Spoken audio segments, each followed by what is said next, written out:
ዕለት 21 የካቲት በስመ አብ ወወልድ ወመንፈስ ቅዱስ አሃዱ አምላክ።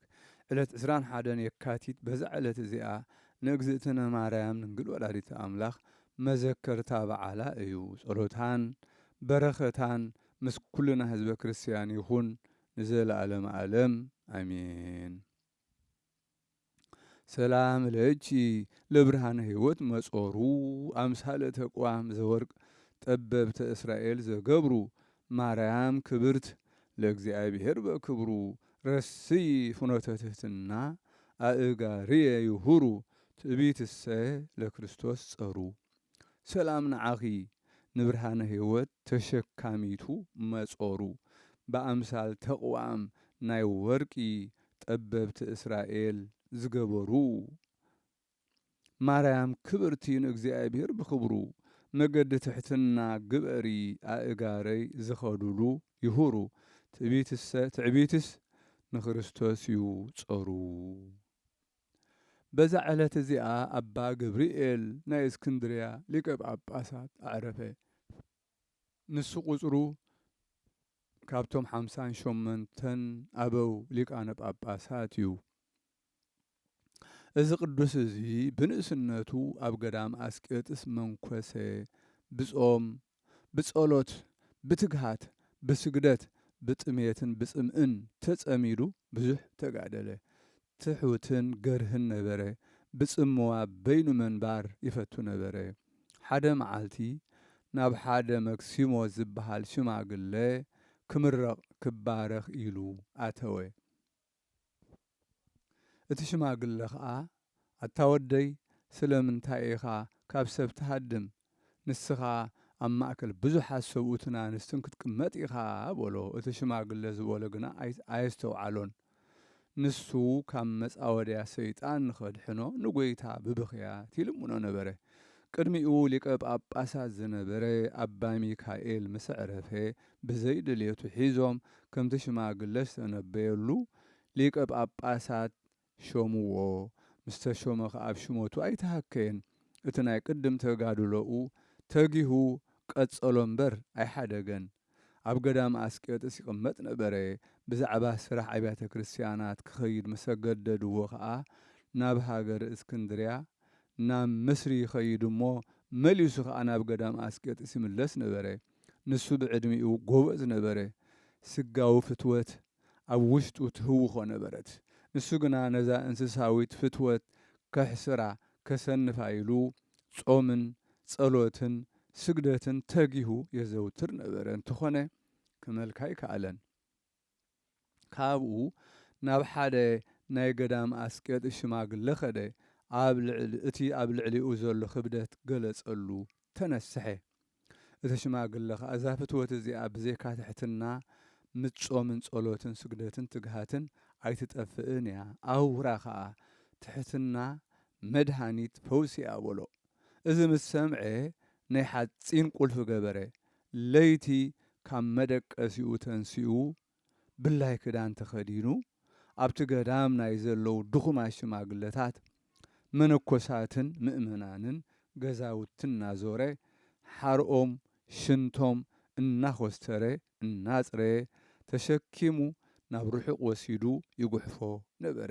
ከምዚ እናገበረ ን2 ዓመት ተቐመጠ። እግዚኣብሔር ከዓ ኣብ ንጽህናኡን ናይ ልቢ ትሕትናኡን ረኣየ እሞ እቲ ኣብ ልዕሊኡ ዝነበረ ናይ ባህርዩ ፍትወት ኣርሓቐሉ ኣለየሉ። እዚ ኣቦ ብኩሉ ተጋድሎ ተጸሚዱ እናተጋደለ ተቐመጠ። ንህዝቡ ከዓ ይምህሮምን ይግስጾምን ኣብታ ቅንዕቲ ሃይማኖት ከዓ የጽንዖም ነበረ። ኣብ ሽሞቱ 12 ዓመት ጸንሐ። ካብኡ ብሰላም ዓረፈ።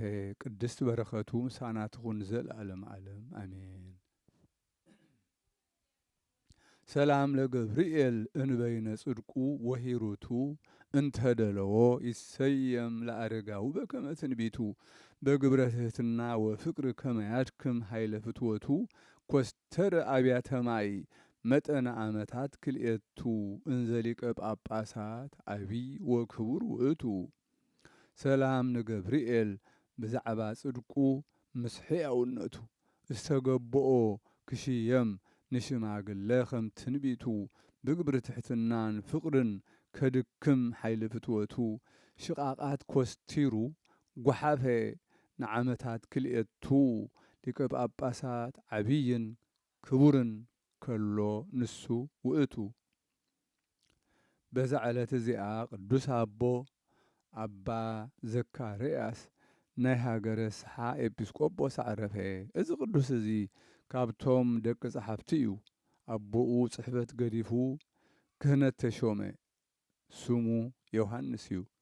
ወዱ ዘካርያስ ምስ ዓበየ ጥበብን ጽሕፈትን ናይ ውሽጥን ናይ ሮማውያንን ሕጊ ቤተ ክርስቲያንን ተማህረ።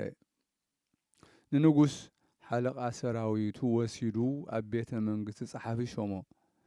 ብጽሕፈቱ ኣብ ዝበሃል ዓርኪ ነበሮ። ንሱ ኸዓ ኣብ ሃገረ ሰሓ ገዛኢ ነበረ። እዚኦም ክልቲኦም ናብ ገዳም ኣስቄጥስ ክኸዱ እሞ መነኮሳት ክኾኑ ተሰማምዑ። በቲ ግዜ እቲ ካብ ደብሪ ቅዱስ ኣባ ዮሃንስ ናይ ገዳም ኣስቄጥስ ሓደ መነኮስ ናብኣቶም በጽሐ። ንሳቶም ከዓ ምስኡ ናብ ገዳም ክኸዱ ተሰማምዑ። እቶም መኳንንቲ ነዚ ነገር ምስ ሰምዑ ልኡኻት ሰዲዶም ምኻድ ከልእዎም። ድሕሪ ቁሩብ መዓልታት ከዓ ስለምንታይ ደኣ እቲ ንእግዚኣብሔር ዝተመባጻዕኩምዎ መብጽዓ ዘይትፍጽምዎ ከም ዝብሎም ራእይ ረኣዩ። ሽዑ ብሕቡ ኣጸምዮም ወፁ። ንሳቶም እቲ ዝኸድዎ ድማ ኣይፈልጥዎን ነበሩ። እቲ መነኮስ ተገልጸሎም መሪሑ ከዓ ናብ ደብረ ኣባ ዮሃንስ ናይ ገዳም ኣስቄጥስ ኣብጽሖም። እቶም መኳንንቲ ምኻዶም ምስ ሰምዑ ካብ ንጉስ መጽሓፍ መልእኽቲ ወሲዶም ሰብ ክልእኩ እሞ ካብቲ ደብሪ ከውርድዎም ተሰማምዑ። እግዚኣብሔር ከዓ ነቲ ምኽሮም በተኖ። መነኮሳት ምስ ኮኑ ብኹሉ ምግባር መንኩስና ተጸሚዶም ተጋደሉ። ኣውራ ድማ ቅዱስ ዘካርያስ ኣብ ፍጹም ገድሊ ኣበርቲዑ ተጸምደ። ኣብቲ ዝነበርዎ እዋን ቅዱሳን ሰማዕታት ኣባ አብርሃምን ኣባ ጋዓርጊን ነበሩ። ናብኦም መመጺኦም ከዓ ብኹሉ ተግባሮም የማኽርዎም ነበሩ። ናይ ሃገር ሰሓ ኤጲስቆጶስ ምስ ዕረፈ እቶም ህዝቢ ንኣባ ዘካርያስ ዘከርዎ። ናብቲ ሊቀ ጳጳሳት ከዓ ብዛዕባ ኣባ ዘካርያስ ንዕኡ ኤጲስቆጶስ ክሾመሎም መልእኽቲ ጸሓፉ። ካብኡ እቲ ሊቀ ጳጳሳት ከዓ ናብ ገዳም ኣስቄጥስ መልእኽቲ ሰዲዱ ንዘካርያስ ናብኡ ጸውዖ። ኣብ ሃገር ሰሓ ከዓ ኤጲስቆጶስ ሾሞ። እቲ ሊቀ ጳጳሳት ኣብ ልዕሊኡ ኢዱ ኸንብር ከሎ ካብ እግዚኣብሔር ኣብ ልዕሊኡ ሓይሊ ክወርድ ከሎ ረኣየ። ገጹ ከዓ ብርሃን ተኸለለ። ኣብ መንበር ሹመቱ ምስ በጽሐ እቶም ህዝቢ ዓብዪ ሓጐስ ተሓጐሱ። ከምቲ ንጐይታናን መድሓኒናን ኢየሱስ ክርስቶስ ኣብ ዕለተ ሆሳእና ዝተቐበልዎ ንዕኡ እውን ከምኡ ገይሮም ክቕበልዎ ወፁ። ቤተ ክርስቲያን ብኡ በርሀት።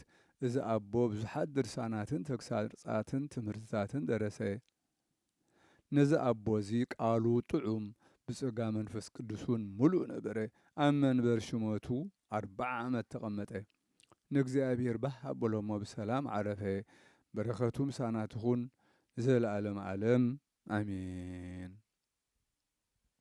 ሰላም ለዘካርያስ ለሃይለ ሰማይ ምህዋጹ በብርሃን ዓቢይ እንዘይኬልላ ለገጹ እስከ ተፈስሓት ሃገረ ሰሓ ወአባጊሃ አንፈርአጹ ለቴዎድሮስ ሰላም ወለጢሞቴዎስ ቢጹ ዘአስበ ስብሃቶሙ ቤተ በሰማይ ሃነጹ።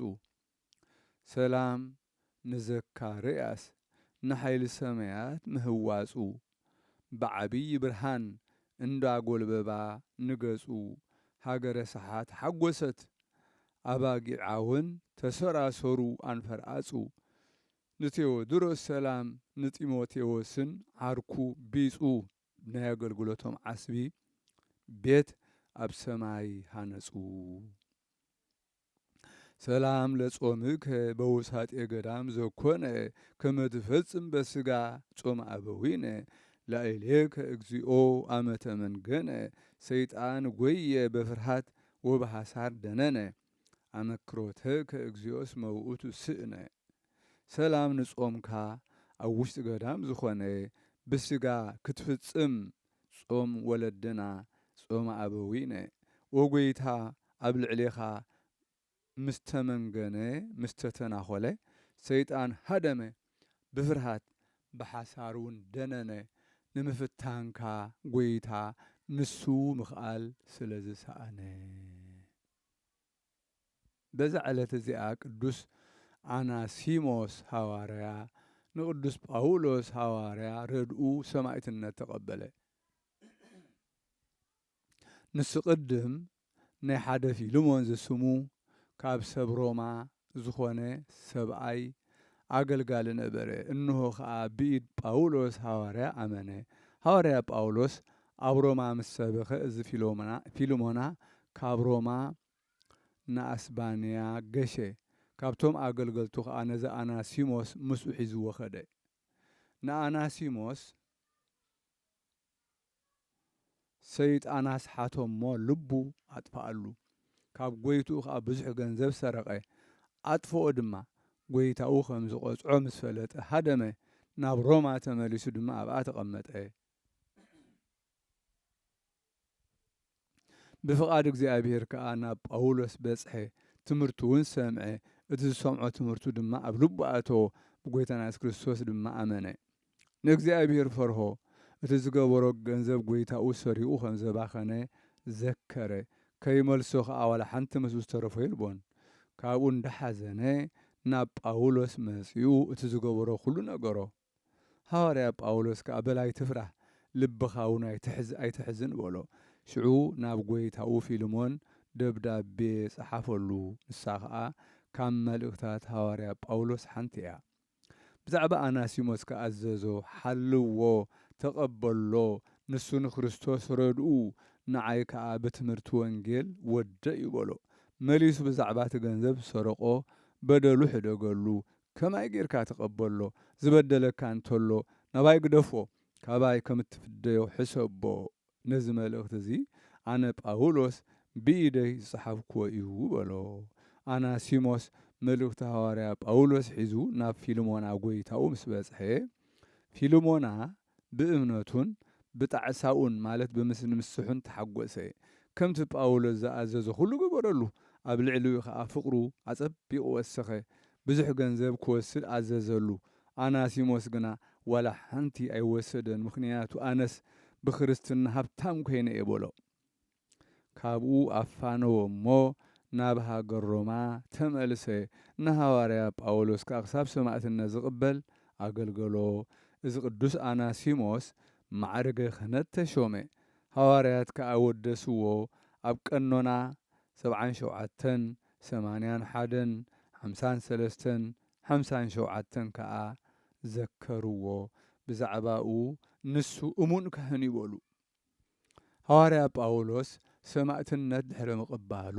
ነቲ ንጉስ ሓለቓ ሰራዊቱ ሓዞ ናብ ሓንቲ ወደብ ከዓ ወሰዶ ንሱ ቅዱስ ኣናሲሞስ ግና ነቶም ሰብታ ወደብ ሃይማኖት ምሂሩ ጥምቀት ክርስትና ኣጠመቆም ድሕሪ ብዙሕ እዋን እቲ ንጉስ ሓለቓ ሰራዊቱ ናብታ ወደብ በጽሐ ኣናሲሞስ ከዓ ብህይወቱ ጸኒሑ ነቶም ሰባት ሃይማኖት ጎይታና የሱስ ክርስቶስ ክምህሮም ረኸቦ ምስጋና ንዑ ይኹን ሽዑ ዓብዪ መቕጻዕቲ ቀጽዕዎ ካብኡ መሓኹልቱ ሰበርዎ እሞ ናብ ምሕረት እግዚኣብሔር ገዓዘ በረኸቱ ምሳና ይኹን ንዘለዓለም ዓለም አሜን ሰላም ለአናሲሞስ ለጳውሎስ ረድኡ በከመ ነስአ መባህተ እንፊልሞና እግዚኡ በሲኖዶስ ሆሙ ዝክሮ እስከ ሐዋርያት ለክኡ ሰብአ ደሴት በትምህርቱ እምድህረ አምኑ ወጸንኡ በተሰብሮ ቂጽ ፈጸማ ለስምኡ ሰላም ነአናሲሞስ ንጳውሎስ ረድኡ ስልጣን ከም ዝተቐበለ ካብ ፊልሞን ጎይታኡ ሐዋርያት ኣብ ሲኖዶሶም ኣቐመጡ መዘከርታኡ ናይ ወደብ ሰባት ብትምህርቱ ምስ ኣመኑ ምጸንዑ ብምስባር ምሕኩልቱ ፈጸማ ንሞቱ ንስምኡ በዛ ዕለት እዚኣ ኣባ ጴጥሮስ ሊቀ ጳጳሳት ናይ ሃገር ደማስቆ ኣባ አካክዮስ ኣባ ገብርኤል ጳጳስ ናይ ኢትዮጵያ ኣዕረፉ በረኸቶም ምሳና ይኹን ንዘለዓለም ዓለም ኣሜን።